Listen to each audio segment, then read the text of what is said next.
Netcasts you love. From people you trust. This is TWiT. Bandwidth for TWiT specials is provided by Cachefly at CACHEFLY.com.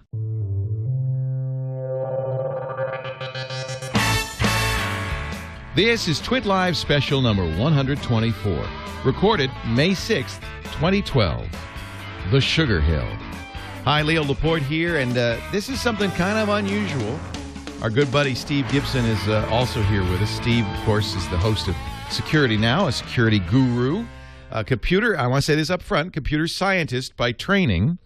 But Steve, like many of us geeks, has a real interest in hacking the body as much as hacking technology, particularly to help us with our health and longevity.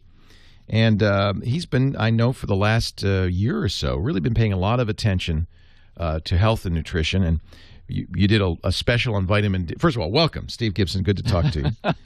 Hi, Leo. Great to be with you. You did a special on vitamin D last year that people were very, very interested in. And we thought we'd take it and not do this in Security Now, because I think that really Security Now is dedicated to security, but to take an hour of our broadcast day and devote it to this topic so that people who are interested can learn more. So, first of all, I thank you for doing this and kind of putting yourself on the line.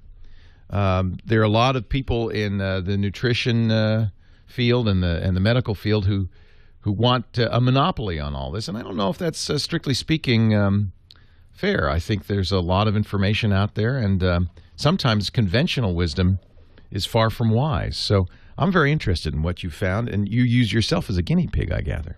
Well, yeah. So the impetus for this is that since you and I last spoke about this topic, something amazing, a series of amazing things have happened to me, and completely unexpected and really interesting. And I've spent the last 2.5 weeks drilling down to understand what has been going on and to understand the short and long-term consequences, the biochemistry of this event and series of events. So I'm not sure how much we'll get into this hour.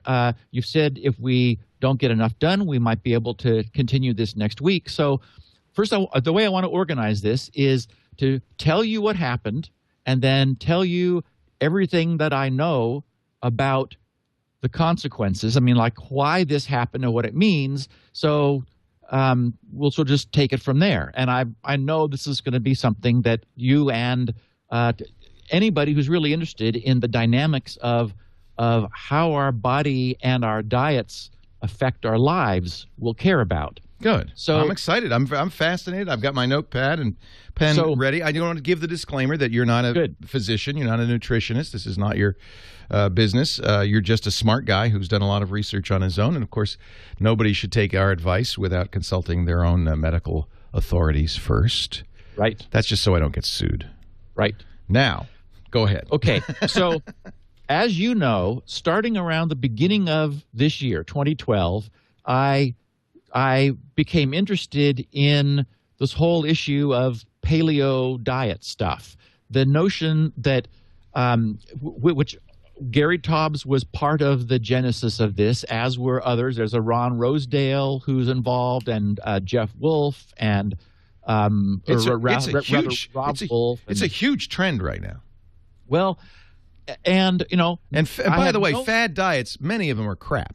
I was going to say I have no interest in fad diets at all. Right. And so, you know, that and I heard you before we began recording mention that what you're doing currently is not a diet. And so diet is a bad word because it implies it is a temporary change in eating to lose weight so that you can then go back to doing what you were doing before. What we're not talking I'm not talking about that. I mean what I eat, my dietary. But it's forever. I hope. Yeah. I plan. So I want to find the right way to eat.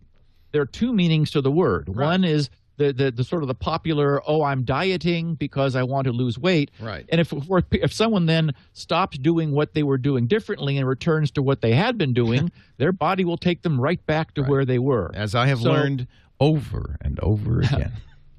Okay, so because I was curious, and also because I fundamentally believe that we evolved for 2 million years during this long Paleolithic era in an environment without access to agriculture, and it's only agriculture that gives us the product of contemporary grain, wheat, rice, even potato starches in the kinds of quantities that we have, that, the question is, are our bodies adapted to this type of food, this essentially man-made food that wasn't what hunter and gatherers had access to for several million years, where a chunk of their day was spent working to feed themselves and their small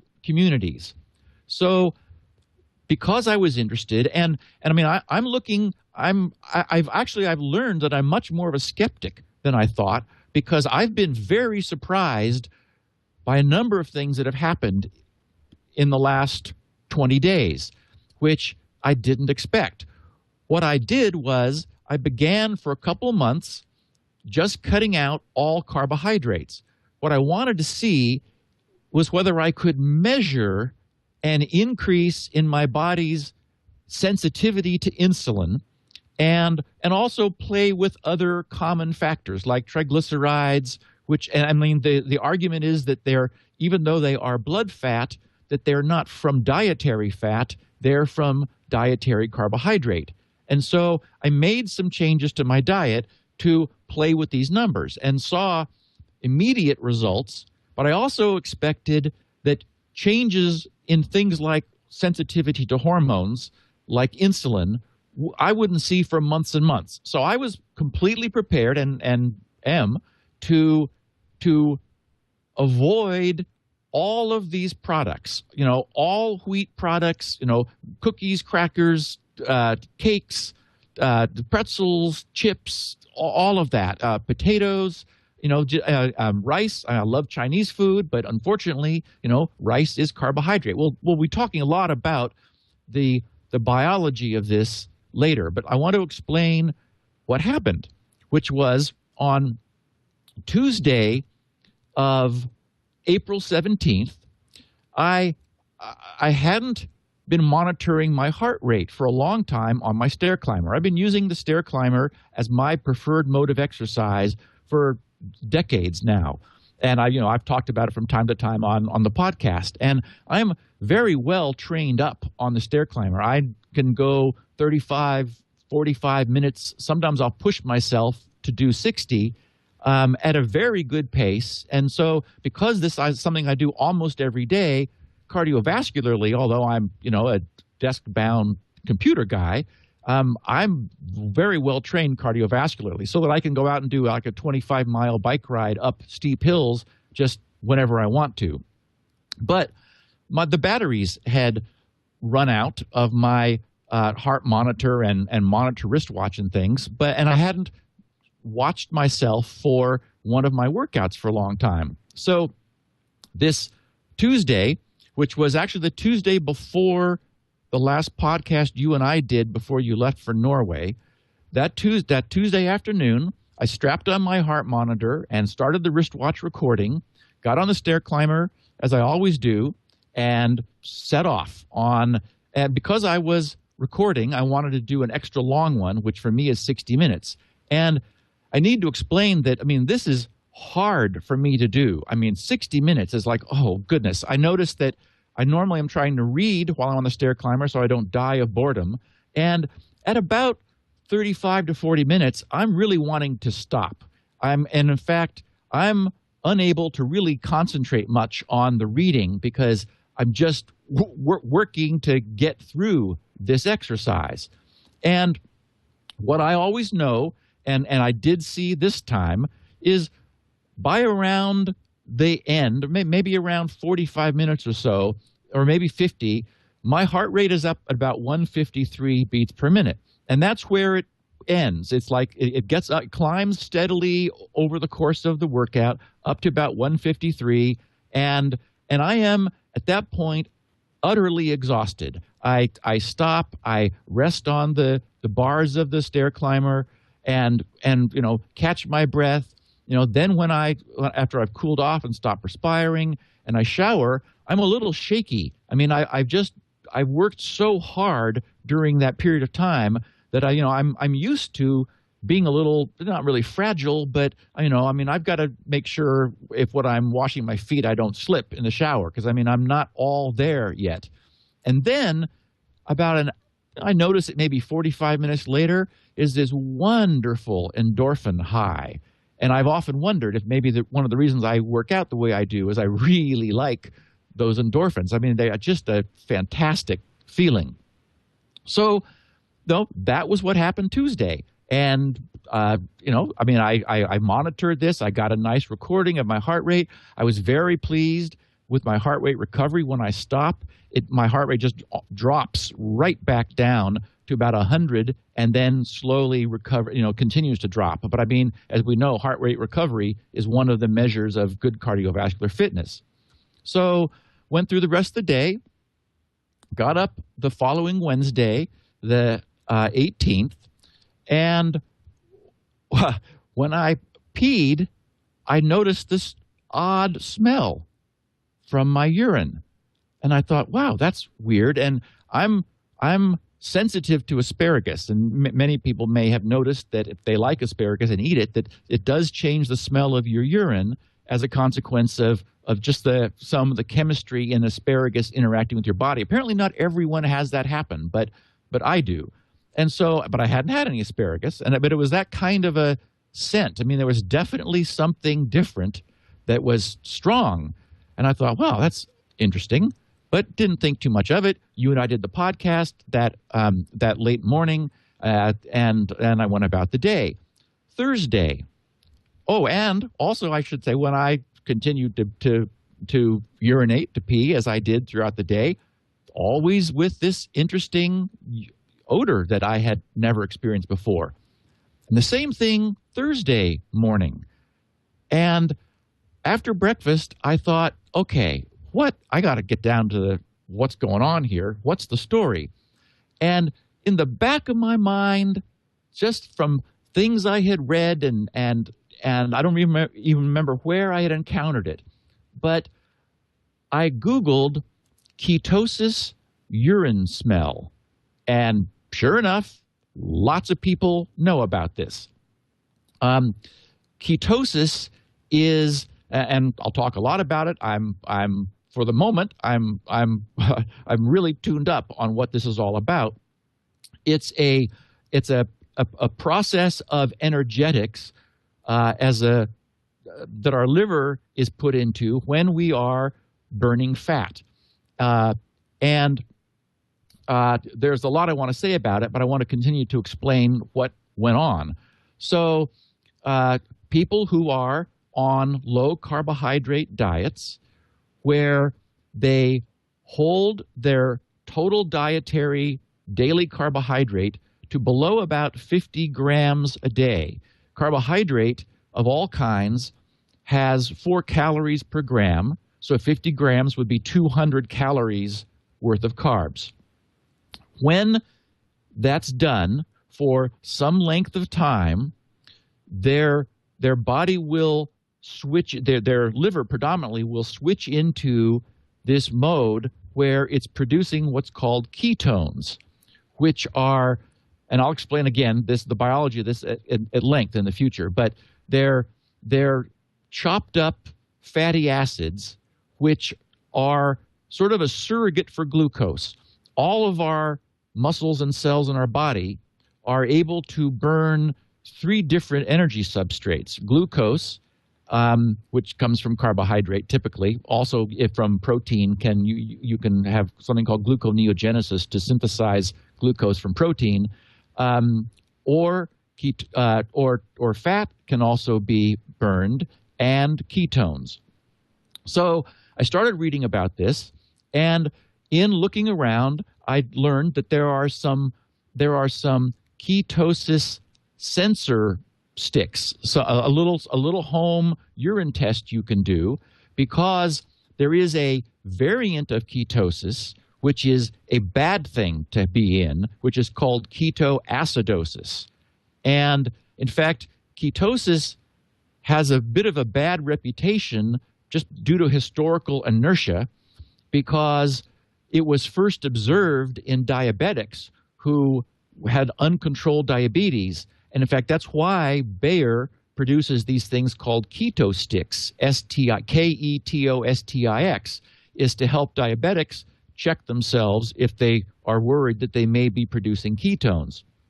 It also happens that people who are doing low-carb dieting can use these in order to see if they're producing ketones, which low-carb dieters regard as a sign of success in getting their body to do this. And I'll explain why it's what you really want. What is interesting is that, remember that all I did was to minimize my carbohydrate intake.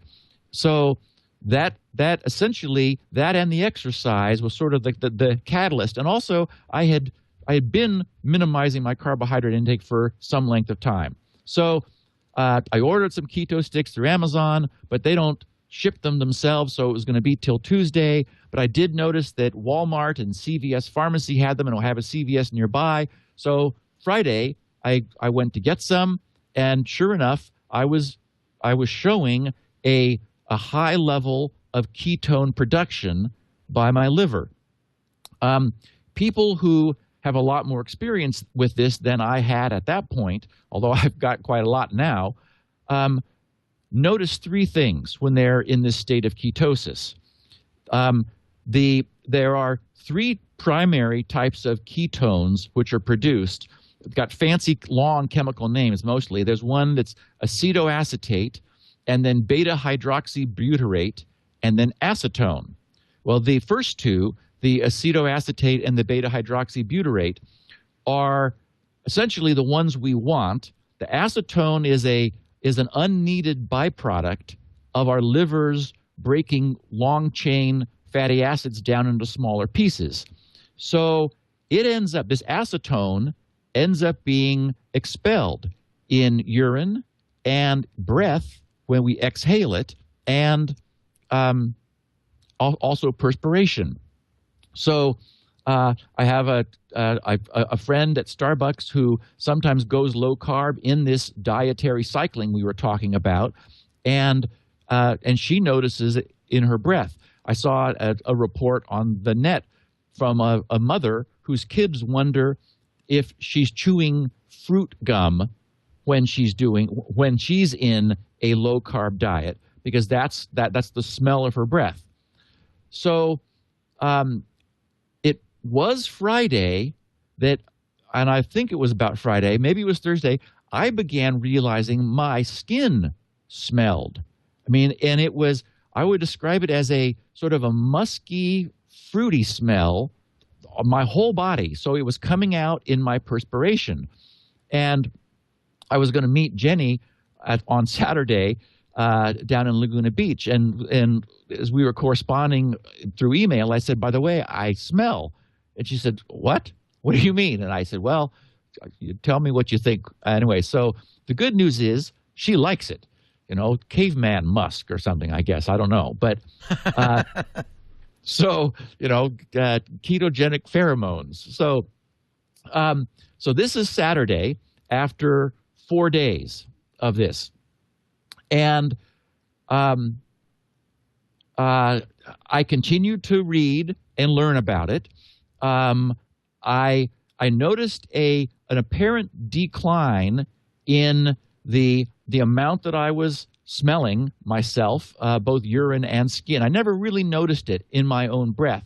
It turns out that these ketones, when exhaled, can false positive breathalyzers, because the acetone turns into something called isopropanol, which is very similar to ethanol, which is what the law enforcement breathalyzers are trying to sense, but their response curve isn't tight enough not to also pick up on the isopropanol. So that's been a problem for people. There was an instance where someone, I think it might have been in Sweden somewhere, had a car with an intoxication interlock, and because he was on a low-carb diet, the car wouldn't start because it was mistaking the isopropanol in his breath for ethanol and said, no, we're not going to let you drive. I've been unsuccessful in getting breathalyzers, little hand ones, to function, although there are some companies that have prototypes of breathalyzers specifically for sensing ketosis. There are also, in the same way that you can prick your finger to measure your blood glucose, there are some blood ketone measuring technologies which give you an accurate measurement. The reason that the keto sticks are not good for long term, and the reason I began to be less and less aware of it in my urine and perspiration, is that over time the dynamics of this change, and I'll explain all about that in a minute. But the next thing I noticed was that Sunday evening, after, so now we're about 5 days, I was out by myself and ordered a simple dinner, very conscious of avoiding carbs. So this was a shrimp cocktail, because I love horseradish in the cocktail sauce, and I was worried about the sugar in that, but it's like, well, okay, I'm not going to have much of it. And I'm avoiding all carbs. Many people say, well, you can technically allow yourself to get 200 calories worth. My feeling is, well, they're going to sneak in, all over the place, so I'm not deliberately having any at all. And then I just ordered a nice piece of halibut and a large side of asparagus.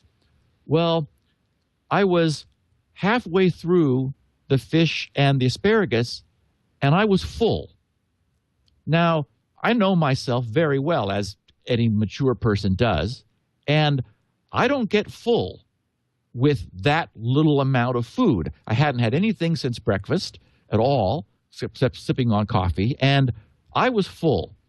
Now, this was a huge change for me, and I thought, okay, maybe something else I had read about is true, because I had completely read a book by a Dr. Ron Rosedale, who is a medical doctor, understands the biochemistry in detail of this, and talked a lot about how low-carb diets change your appetite dramatically. And I'm thinking, okay, yeah, but wasn't expecting any of that. And yet something was very different. Hugely different. So much so that I realized, okay, no more shrimp cocktail appetizer before my main course next time. And then the next thing happened, which was I stopped being hungry. My hunger left. And now, if I weighed 300 pounds, Leo, and you might be inclined to believe that I'm struggling to be less heavy, but losing that struggle, well, that would be one thing. But wait a minute, Steve, you weigh 140 pounds. You're skinny. I weigh 155. Oh, jeez. But I haven't weighed 155 since I was 10. Well, get ready, because this changes everything. I weigh 155 because I am fighting my weight and winning rather than losing. It is I have no food in the house, because otherwise I would eat it. Right. And so you're saying you'd be heavy if you didn't pay attention to this stuff. Oh, my goodness. Oh, I don't know what I would weigh. Have you ever been fat? I haven't, but my sister, who is, of course, genetically very similar to me, it has been in a lifelong struggle, right, and has never been the weight that she wants, yet, despite trying for decades.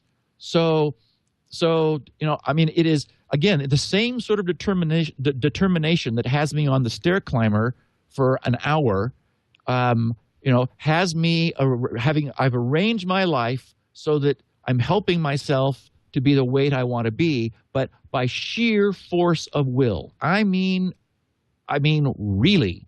And that's why it may be hard for you to believe this, but I mean, okay, so it is hugely significant to me that this lifelong problem is gone virtually overnight. I am almost never hungry. Now, there's a whole bunch of, I'm at the beginning of an interesting chapter that I never expected. I read about it, several books worth. It's like, okay. I just didn't believe it. But this is a radical change for me. Now, your next book, Leo, is titled The Art and Science of Low Carbohydrate Living. I'm writing this down. We should mention, because we haven't, if you've been listening all along over the past year, you probably know the titles. But let me just give the titles that we started with. You mentioned Taubes earlier. And actually, it was, I think, Paul Thurrott who first brought that to my attention. Well, Gary Taubes' more popular book is titled Why We Get Fat. Taubes. You can find these on Amazon. Why We Get Fat, and his long form, Good Calories, Bad Calories. Correct. That's where the conversation began. And then you've been reading a book which you recommended, which I love, called Deadly Harvest, which Dr. Mom, we should mention, who is an actual physician, says is complete bunk. Well, that's by Geoff Bond, Geoff Bond. Bond. And now this new book. This new book is The Art and Science of Low Carbohydrate Living. All right.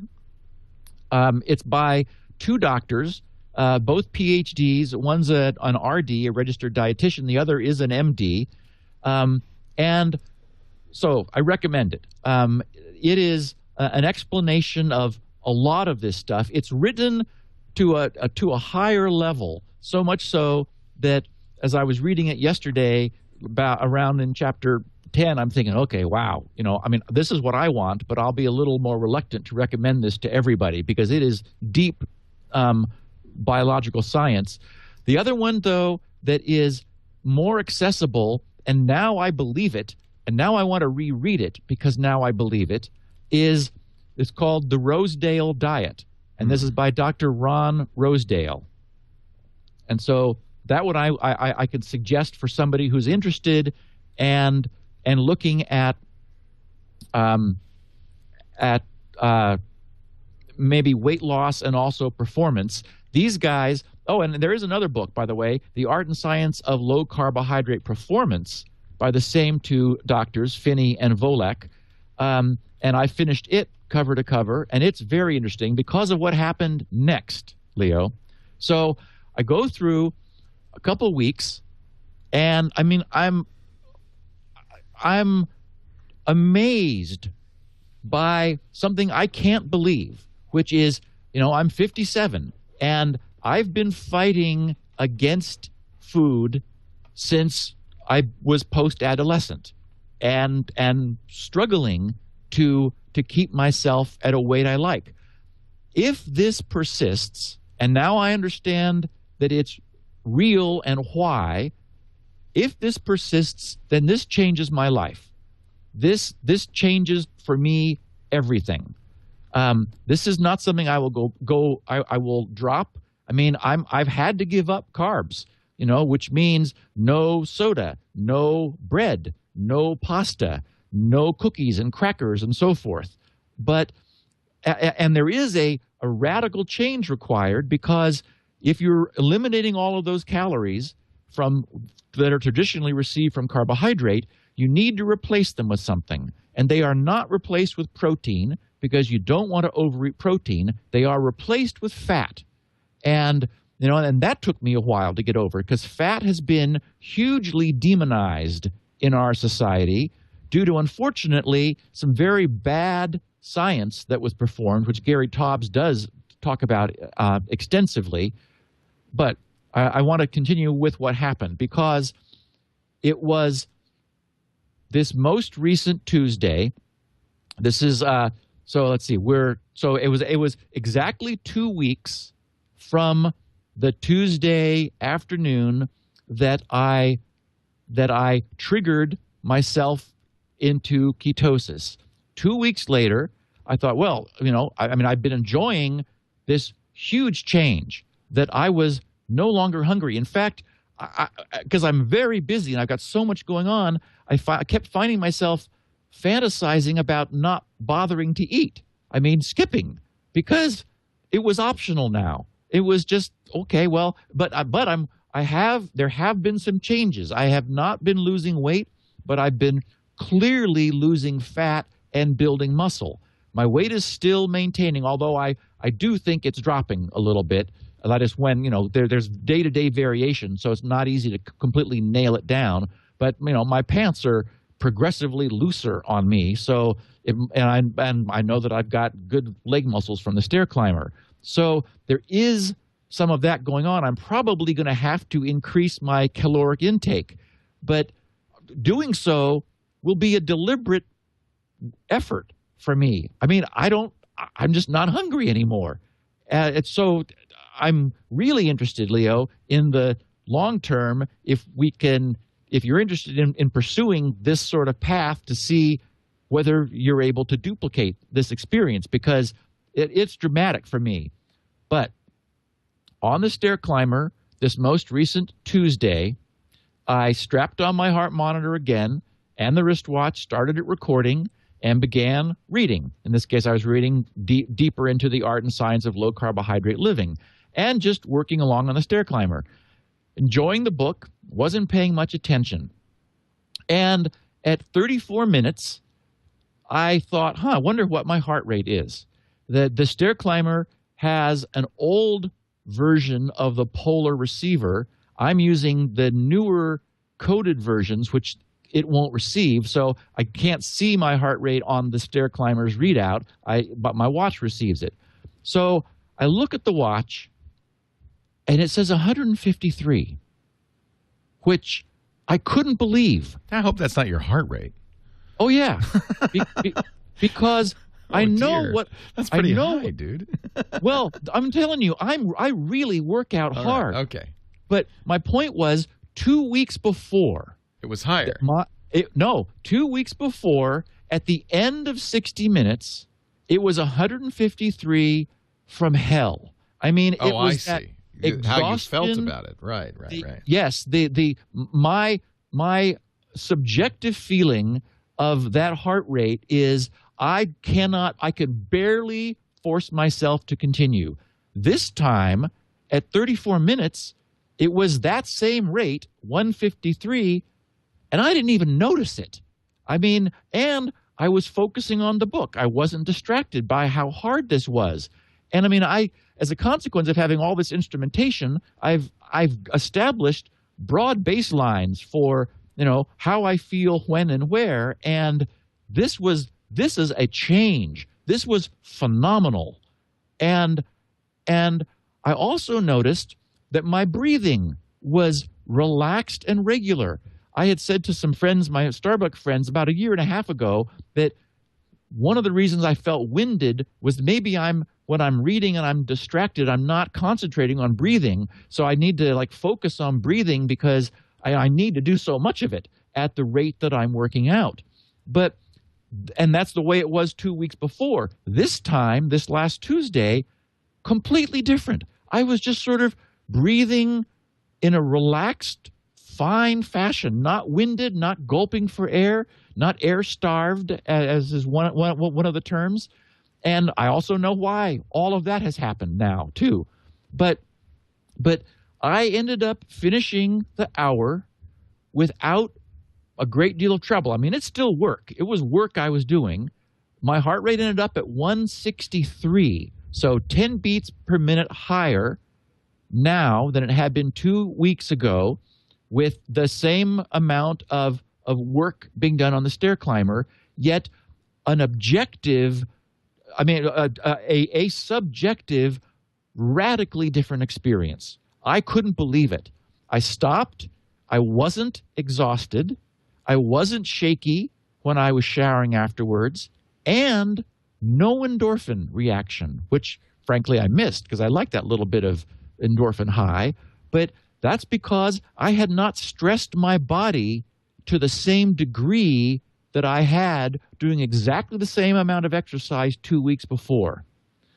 Now, essentially, what this is all about is changing our body's energy metabolism from sugar to fat.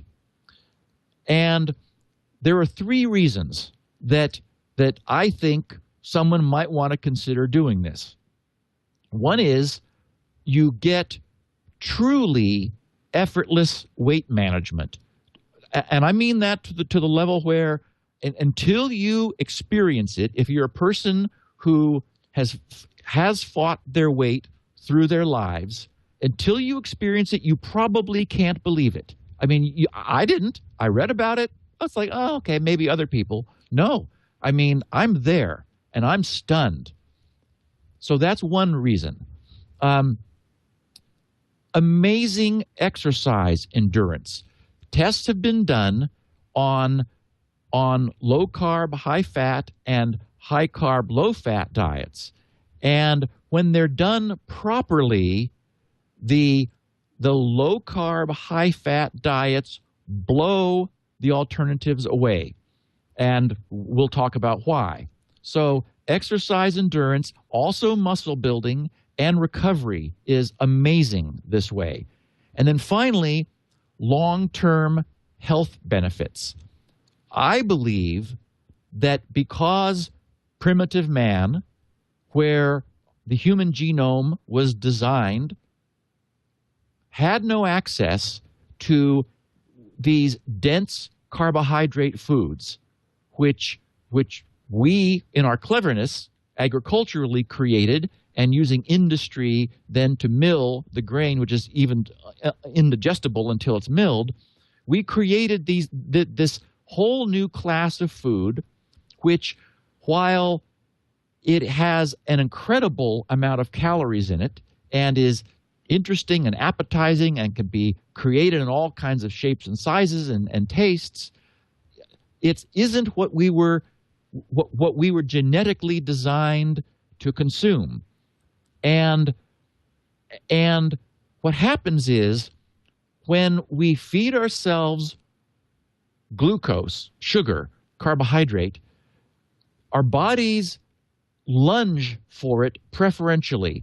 We're all about preserving calories. And Lord knows, people who struggle to be a weight that they like, wish we were less efficient at grabbing and preserving calories. So we've got about 50 minutes left, and I got so much to say, but we can continue this if people are interested. The trick is that you have to bring your carbohydrate intake, the carbohydrate portion of your diet, down below about, as I said, 50 grams, which is about 200 calories a day, for some length of time. I believe it took me a much longer time to get into ketosis because I'm extremely trained up in my carbohydrate metabolism. When I'm working with stair climbers that hard almost every day, essentially I am draining myself of all of my glucose and glycogen carbohydrate supply. I'm burning that at that high rate. That's way above the so-called fat burning level, which is a much lower level of exertion. I'm emptying my tanks essentially, and so my body's adaptive response is to increase the size of the tanks. So it's necessary to bring your carbohydrate intake down and hold it there without exception. The reason is that our metabolism really doesn't want to give up carbohydrate. It is glucose. And it's funny too because we talk about complex carbohydrates as if they're somehow really complicated. The term actually means more than 2 molecules of sugar. A monosaccharide is a a sugar that has a single molecule, and we know what they are. Glucose, fructose, and galactose are single sugar monosaccharides. Disaccharides that have two sugars are sucrose, lactose, and maltose. Sucrose is made of a glucose and a fructose, lactose from a glucose and a galactose, and maltose from a glucose and a glucose. Everything else that is more than either one or two sugars is by definition a complex carbohydrate. All they are is more sugars, and in this case it's glucose, more glucose molecules strung together. It looks like rice, it's just sugar. It looks like bread, it's just sugar. That's all it is. And potato starch is just a complex carbohydrate. What happens when we eat any of that is that our body preferentially selects that for its energy metabolism and shuts down our fat burning. The mistake that many dieters make is they bring down all three components of their diet. They eat less. The idea being calories in, calories out. We're basically a simple thermodynamic machine. So we're burning X number of calories a day. We're taking in X number of calories or Y. And if X is bigger than Y, then we'll lose. If Y is bigger than X, then we'll gain. So what many people do is they eat less. They don't have ice cream for dessert. Well, ice cream's got sugar, so there's carbohydrate. It's got fat from obviously in the ice cream, and there's dairy protein in there also. So they don't eat that. They bring all three of these parameters down. Typical dieting is difficult because after some length of time, your body has used up its ready supply of glucose and glycogen, and it's beginning to have a hard time regulating blood sugar. But there is in fact, the authors, Finney and Volek, who wrote The Art and Science of Low Carbohydrate Living, they considered that there is a defect in an aspect of human metabolism, which is our livers will not start generating these ketones until we get under that magic threshold. It's not a linear function. There's a threshold at this 50 grams of carbs per day. If we tease our metabolism, specifically our liver, with more than that every day, it sits around waiting for its daily injection of carbohydrate. It doesn't switch over. It's only if we hold this level below this magic number and then wait, without exception, because again, our body is all about preserving fat evolutionarily, not burning sugar. So you have to deny it sugar. And when I say sugar, I mean carbohydrate, because that's all it is. And after some length of time, and people who do the so-called Atkins diet, which I regard as maybe an extreme form of this. And again, I'm not looking at this as a short-term thing. This is, for me, a way of life that I've just discovered and didn't expect to. People who do this talk about maybe 4 or 5 days until they start producing ketones and notice it through this ketogenic aspect of the liver. What happens, I want to get this out real quickly, is that all of our body can burn either glucose or fat, except our brain. Our brain is unique in that it's only able to burn glucose and ketones. And this ketogenic aspect, or the ability to metabolize ketones by our brain, was only learned in '67, so very recently. It was known, though, much further back, that for some reason these kinds of diets helped with childhood epilepsy. And so the notion of a ketogenic diet was developed and perfected for kids where pharmaceuticals were insufficient and weren't able to prevent seizures. It turns out that feeding their brains with ketones rather than glucose hugely solved this problem. It also, we have learned that one of the symptoms or one of the physiological aspects of Alzheimer's is that our brains become less adept at burning glucose. And so people who are on with mild Alzheimer's who are on ketogenic diets end up doing much better because their brains don't lose the ability to burn ketones. So there's 3 energy substrates: glucose, fat, and ketones. As long as we're feeding glucose in our diet, as the standard American diet does, because carbohydrate, which is just sugar, is so prevalent, our bodies are not producing ketones and they're not burning fat. They're holding on to the fat for, a rainy day. Evolutionarily, our bodies are very jealous of fat. We typically only have a pool of about 2,000 calories of glucose in our bodies at any time. That's both in the form of glucose in our circulation, our blood sugar, but there's not much of that actually in circulation. It's also stored in a form called glycogen, a lot of it in our liver, but also all throughout our muscle cells and other cells. So that's available. When we diet and begin eating less and specifically hold back carbohydrate, the supply of glucose begins to dry up. And if we keep carbohydrate below this magic threshold, the problem is that our brain needs glucose. And our brain is unique in having no short-term sugar supply at all, no short-term energy supply. If it doesn't get what it needs, you're in a coma.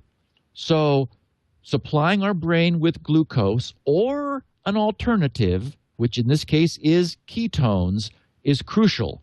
So if we starve ourselves of sugar by refusing to eat carbohydrate, after some length of time, depending upon the specifics of individual body metabolism, our liver will say, okay, we got to get going here producing ketones. Insulin will have been held low for a long period of time because it rises in response to blood sugar rises, which is mostly caused by consuming carbohydrate. Insulin will be low. There's another protein called glucagon, which our pancreas then secretes, which is the message for our cells to begin releasing their stored fat.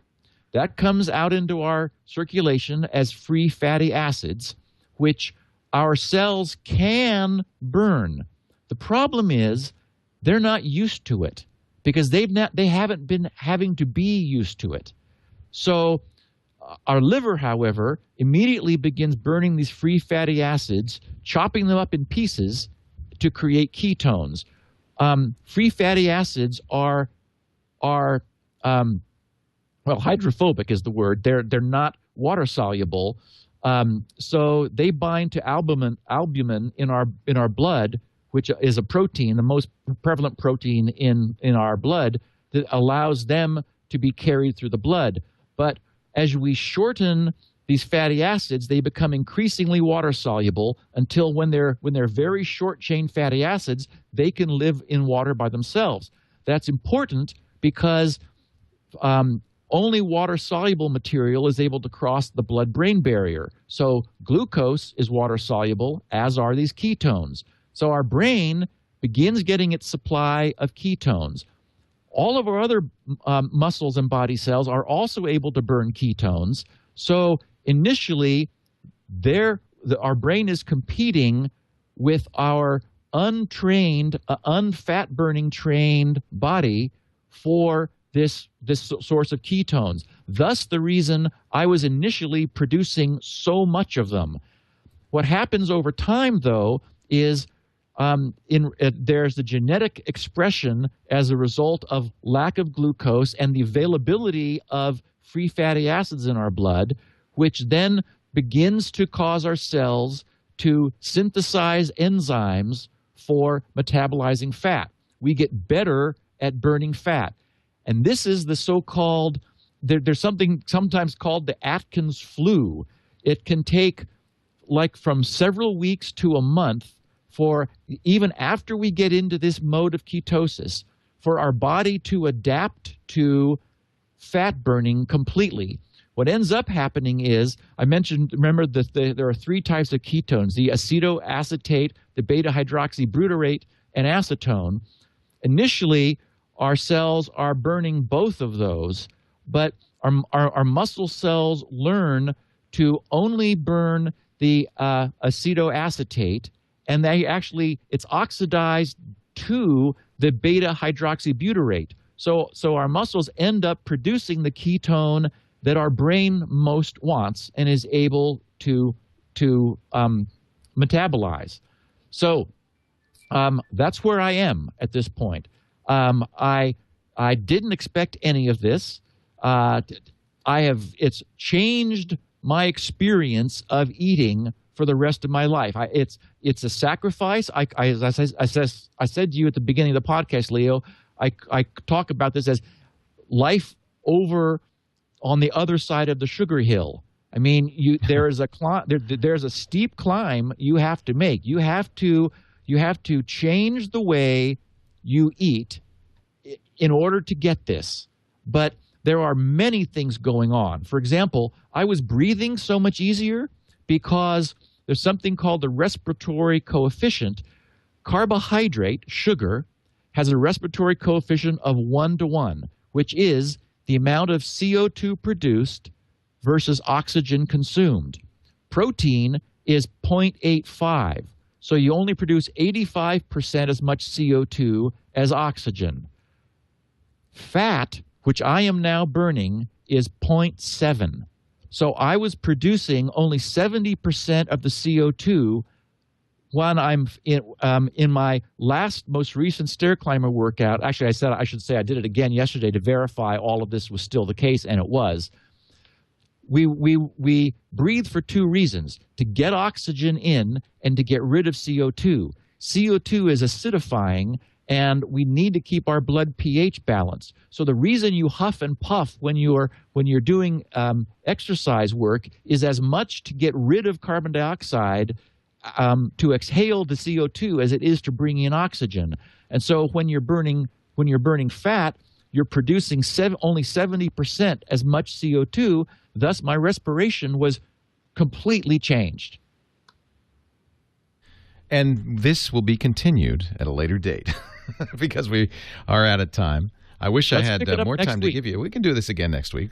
I'd like to talk to you about it. We'll give the disclaimer once again. Steve is not a registered dietitian, a nutritionist, or a physician, although being a physician is often, while I think we often believe physicians are God, they're very rarely trained in nutrition. So that actually isn't a very good qualification for any of this. But you should consult a medical professional before embarking on any new dietary program. I think what's interesting in this is that Steve is a very smart guy who spends a lot of time thinking about this stuff and has done a lot of research on it. So I'm finding it fascinating. I hope you are too. We will make this TWiT special number 124 if you want to download it and listen again or give it to somebody. I'm sorry, Steve, go ahead. I was just going to say that anyone who's making a substantial dietary change, if they have any kidney problems or liver problems or anything that they know makes them different, please talk to your doctor. Yeah, because these ketosis can be dangerous for people who have a variety of medical conditions. This isn't something you should embark on lightly. Correct. I would say, make sure you do this responsibly. Talk to your doctor. I keep reading that, so I wanted to make sure that I pass that along. There's a lot of other chemistry and dynamics that are interesting about this, and it really does change everything. Thank you, Mr. Steve Gibson. Steve does the Security Now program every Wednesday. I'm sure we'll have some Q&A on this in Security Now on Wednesday, 11 a.m. Pacific, 2 p.m. Eastern on TWiT.tv. And we will let's do this again next week at 2 p.m. What do you say? I would love to, Leo. 2 p.m. Yes. Pacific, 5 p.m. Eastern. We'll part 2. We've been up the Sugar Hill. Now we'll go down the Sugar Hill. Well, yeah, I needed to get all this out. Let's you and I talk about all of this, because there's a lot more information that I have, and I think you and I discussing it will be a great way to bring that out. Very good. Thank you, Steve. Thank Thanks, you, Leo. everybody, and we'll see you next time.